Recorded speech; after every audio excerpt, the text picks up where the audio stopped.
Как да уредим имотните си взаимоотношения с роднини и наследници? На първо място потърсете специалист. Консултирайте се с адвокат и се уверете, че той е разбрал правилно намеренията ви. Какво имаш предвид, като казваш, дали адвокат е разбрал правилно намеренията ти? Трябва да изясним каква е целта на наследодателя. Колко е спешно да се случи уреждането на имотните отношения и може би най-важното, притеснява ли се, че наследниците му ще спорят помежду си. Не може ли да се направят по такъв начин документите, че да не се оспорват от бъдещите наследници? Може, разбира се, но трябва да се вземат предвид няколко неща.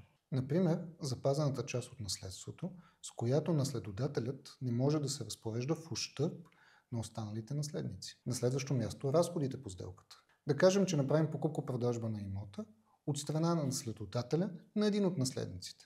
То тогава сделката трудно ще бъде оспорена от останалите наследници. Но тук е важно сделката да се направи на реална цена, близка до пазарната, и парите за цената на имота наистина да бъдат платени. Тоест, превратени през сметката на продавача, който в случая се явява наследодател.